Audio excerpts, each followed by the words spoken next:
Have you ever felt like you were just going through the motions? Like you were so close to the finish line of a project that you let your standards slip, even just a little? This is a story about a man who did exactly that. It's a tale that serves as a powerful reminder that every single thing we build, every task we complete, is a reflection of ourselves. Before we begin, if you believe in the power of a good story, do me a favor and hit that like and subscribe button. It helps us bring more inspiring content to you. Now, let's get into it. For over 4 decades, Arthur was a master carpenter. His reputation wasn't just built on wooden nails, but on trust and excellence. People in his community didn't just want a house, they wanted an Arthur house. His work was a testament to his character, solid, reliable, and built with a meticulous attention to detail that few could match. He was a craftsman from a different era, one where integrity was built into the very foundation of his work. But after 40 years of early mornings and late nights, with hands calloused from a lifetime of labor, Arthur was ready. He was ready to trade his worn-out hammer and his tool belt for a fishing rod and the quiet companionship of his wife. He had earned his rest, and the dream of retirement was so close he could almost feel the warm sun on his face. One crisp autumn morning, Arthur walked into his boss's office. This was no ordinary office. It was a grand, modern space with a huge mahogany desk, sparkling glass walls, and a view of the entire city. The contrast was stark.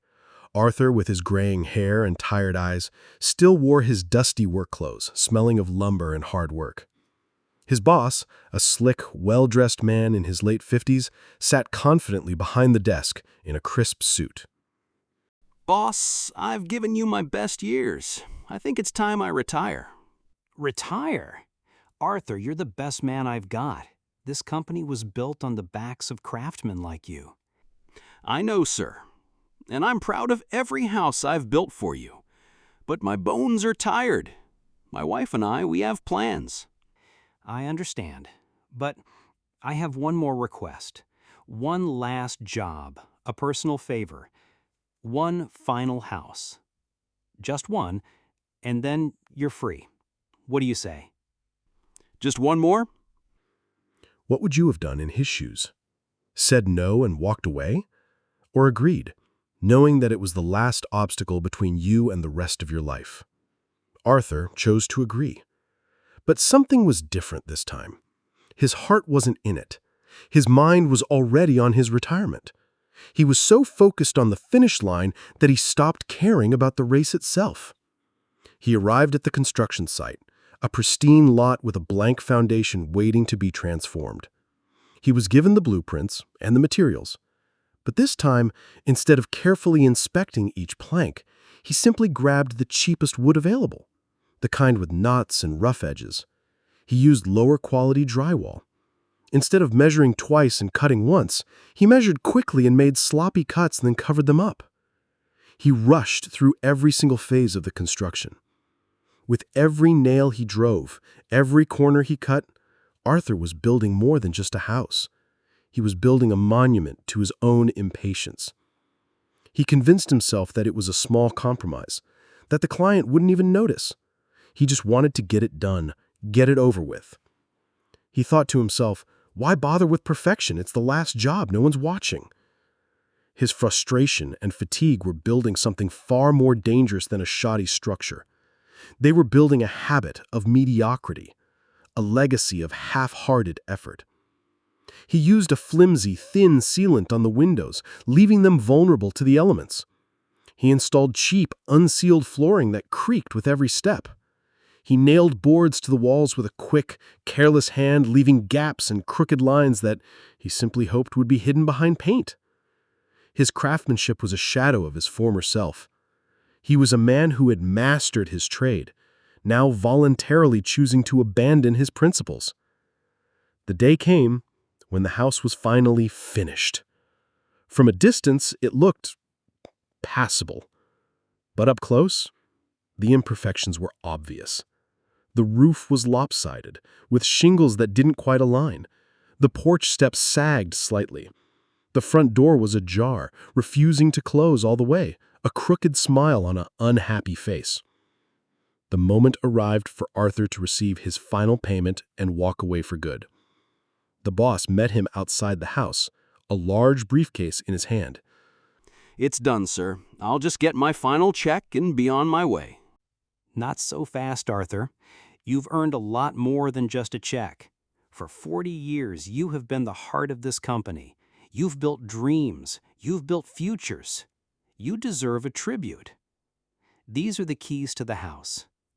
It's my gift to you. This is your retirement home, Arthur.